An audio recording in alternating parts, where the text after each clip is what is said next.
What's up, everybody? Hefe Picks here with Alpha, with Corey Covers. This is Off the Bat on a beautiful, absolutely gorgeous Friday afternoon, fellas. How we doing? Hefe, it is a beautiful day in the New York City area. It is sunny. It is beautiful out. We have tons of baseball and we have tons of basketball today. I am excited. Corey, how we doing? Doing well, guys. Down here in Maryland, almost 80 degrees, sunny. Don't have a lot of pro teams down here in Maryland in the playoffs right now, but looking forward to talking some baseball and hoops. Yes, sir. Yes, sir. And as Corey just said, this is not only going to be a baseball show. We might dabble. Maybe in some NBA playoffs. We're not sure yet. Let's see how the show goes. But people ain't here for us to talk to here about the picks. Let's get into the first MLB game that we're going over. Jays and Yanks. Alpha Yanks last night. Well, I guess I shouldn't say last night. Yesterday during the day, they had a extremely random 4:00 Eastern time start. Still can't figure out why. There was a theory that it's because people in California could watch it at 1 p.m., but okay. What do you think here? We got the Jays coming into town. Herman on the mound for the Yanks. He's 1-1, 3.86 ERA. Kikuchi on the mound for the Jays, 2-0 on the year, but a 4.7 ERA. What do we think here? How about you, Alpha? I'll start with you. Let's get it, guys. We got Kikuchi for the Jays versus Herman on the Yankees. Which Herman are we going to get tonight's the question for me. We all know he had some sticky, icky issues last outing. He was allowed to stay in, but I have a feeling if that happened today's game, he will be kicked out. We saw what happened with Max Scherzer. I believe it's a similar situation. So don't really know what Herman we're going to get. On the other side's Kikuchi. Kikuchi's a guy I absolutely love to fade year after year. He's just a guy that pitches a lot of balls. He doesn't have a lot of control, and the Yankees have guys that can take him deep. Yankees are hot. They've at least tied or won every series this year. I'm taking the Yankees on the money line at -130. I think Herman's going to have his stuff tonight, and the Yankees are home. They will get it done. Corey, what are you thinking? Well, yeah, you mentioned we don't know what kind of Herman we're going to get. If he has that sticky stuff, he's going to be pulled, and there's going to be more eyes on him, I think, just from the outgo of this game. I'm going to go a different angle. I'm going to take the over. You mentioned both pitchers. You like to fade Kikuchi. He's been struggling. If Herman struggles, I think this is a recipe for a lot of runs to be scored. The Yankees put up 5 in the first inning, in my opinion, unexpectedly. I was not expecting that at all on a getaway day for the Angels. I was actually on the under first 5 in that one, and that completely blew open in the first. But I like the over in this one. The Yankees, for whatever reason, don't like to win series openers. They're 2-4 in the first game of series this year, dropping their last 4. Yes, that trend could buck here today against Kikuchi. I'm going to go with the over and hope for a lot of offense. I can see the offense today. I can see that, honestly. The one thing I'll say is Herman has a fantastic K to hit rate right now, 19 Ks to 9 hits. So his 14 innings of pitching have been pretty good. Kikuchi, 16 hits, 17 Ks on the year. He has given up 5 home runs already through 15 innings. Yes. I do like the runs to be scored today. I'm going to take the Yanks on the money line, though. I always like to take a team after a really good day game. I think it's a good kind of flow. This is a team that this game ended like 6:30 yesterday. They get to go home, have an evening at their place, come back to the ballpark today. I like the Yankees bats to continue being hot here today. I'm gonna take them on the money line. That's at -135 is what I got. All right. Let's keep it rolling. Keep it rolling, boys. Astros Braves is the next game we got. Braves 14-5. They took that L yesterday. I believe we all were on them. I can't remember. I know I took Padres +1.5. Today we have a pretty solid pitching matchup, at least by record and ERA. Hunter Brown for the Stros, he's 2-0 with a 1.93, and Bryce Elder for the Braves, 2-0 with a 1.53 ERA. Both these guys starting off the year pretty good. We don't have to talk about the Braves. We know what they are. They're probably the best 1 through 9 lineup in baseball. The Astros, now coming in 9-10. This is a team that has just as much firepower as the Braves when healthy. What do we think here today? So it's a big series. Yeah, for sure, guys. And Josh, you just said my pick in the comments. I'm on the under here. I see it the same way you do. Hefe put it beautifully. These guys have been pitching great, and I do think we're going to see a grind here in a low-scoring game. Like you said, Elder's 2-0. He has a 1.5 ERA. Brown has a sub-2 ERA coming in at a 1.9. This one should go comfortably under the 8.5, and you can get that at plus money, +100. One of my favorite plays today. Corey, what are you looking at? Yeah, I like that play. I'm going to go Astros first 5 money line. I've been really impressed with Hunter Brown. Hefe mentioned the numbers, and The Astros just need to put up a run or two against Elder. I know Elder has been really good this year as well, but the Braves are legit, of course. But if the Astros end up tying through the first 5, we push on it. Worst case scenario. I do like the value here at -130. Hunter Brown trying to get the Astros right against a really good team. And, of course, a rematch of the 2021 World Series. I'm rolling with that side here on this one. I've been going back and forth on this one, boys. But I'm going to roll with the Stros here on the money line. I mean, this is a Braves team that, before losing yesterday, won 8 in a row. And now you're going to give me them at -115 on the money line at home with one of their best young starting pitchers. I think it's a little bit of a bait. I like where you're going with Corey. I think the Astros can get a little bit of a lead. This is not a game that you need to go 4, 5, 6 runs. 1, 2, 3 runs should honestly get it done. I'm going to take the Astros to get it done in Atlanta. Take this game, first game of the series. That's at -105 odds. All right, guys. Love it. To move on to the Mets and Giants. Mets are hot. Pete Alonso's hot. That's for sure. Leads the league in home runs with 9 homers. He has 19 RBIs as well, leading his team in that.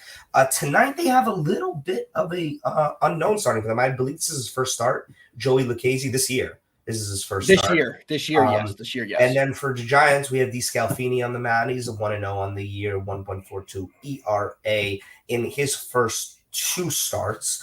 -120 on the Giants. Interesting line here being that the Mets are pretty hot right now. They won last night against these same Giants. What do you think here, Alpha?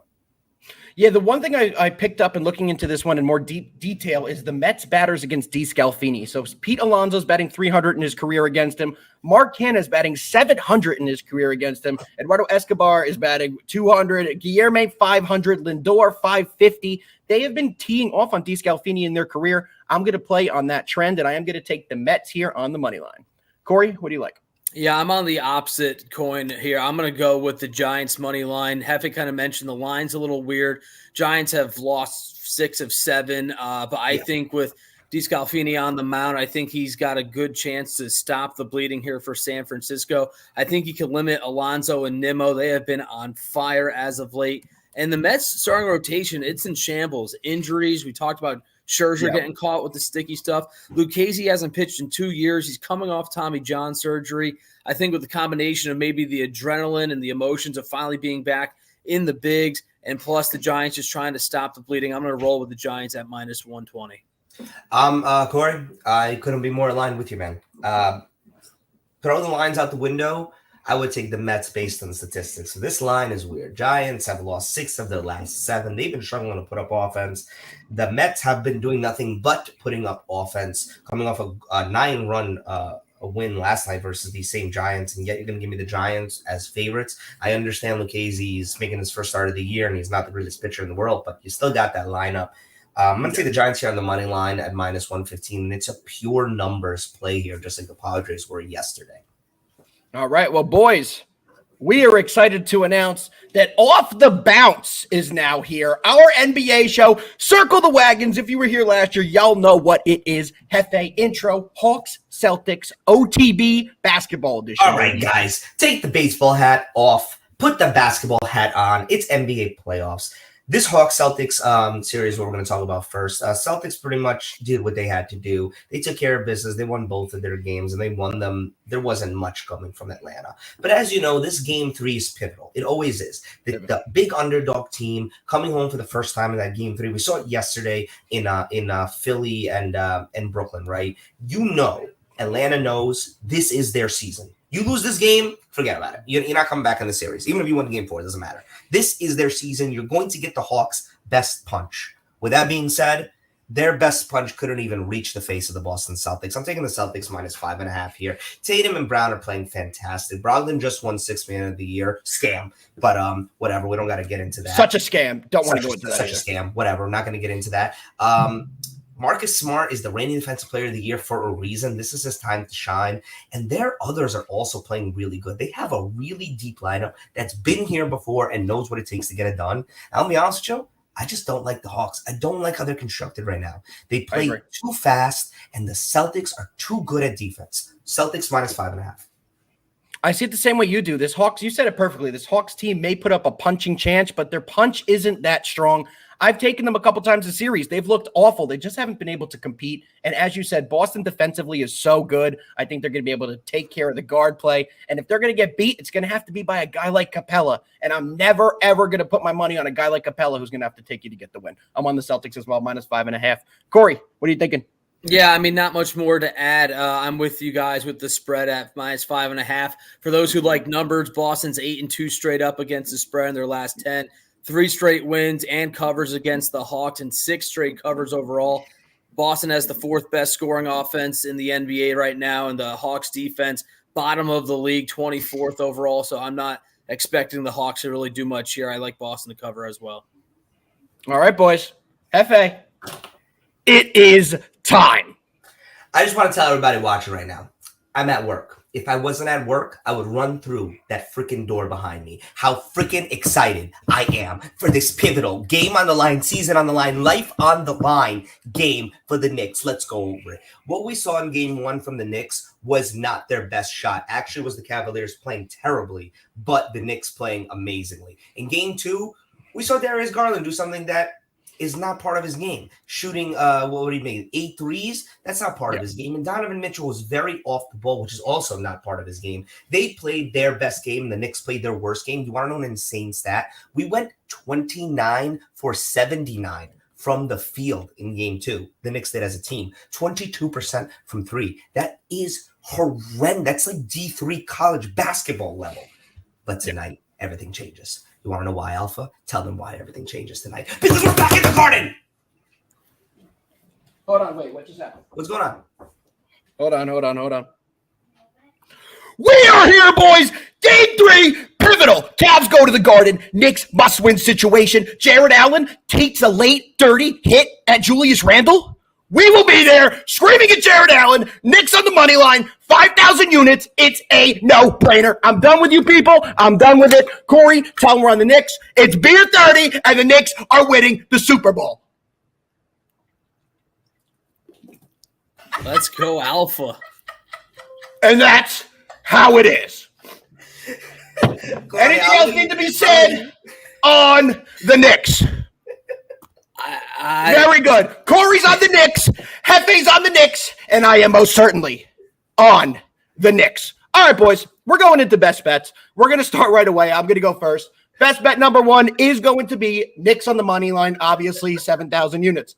Best bet number 2, we are going to be taking the Yankees on the money line. And the third best bet, we are taking the under in the Braves game. Corey, what we got?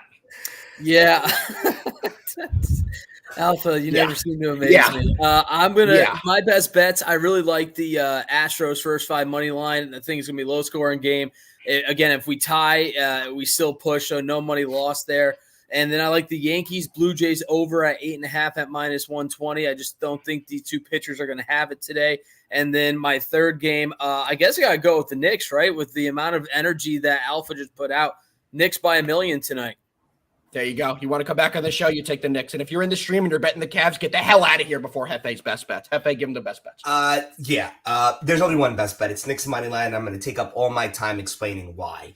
Look, I think that every team plays at home better, but I think New York tonight is going to get a home court advantage that few have ever seen. All I hear is, oh my God, Sacramento, wow, they're fans. You've seen nothing. I am going to set the Garden on fire tonight. I will give blood for them to win tonight. I am going to be there in person. Alpha will be too. If I am not walking out of there in a wheelchair, it is not a successful Knicks victory. They're going to win because of a couple things. A, Julius Randle's not going to play random ball. He's not going to put himself in a corner, get double team, and throw a jump pass to absolutely nobody.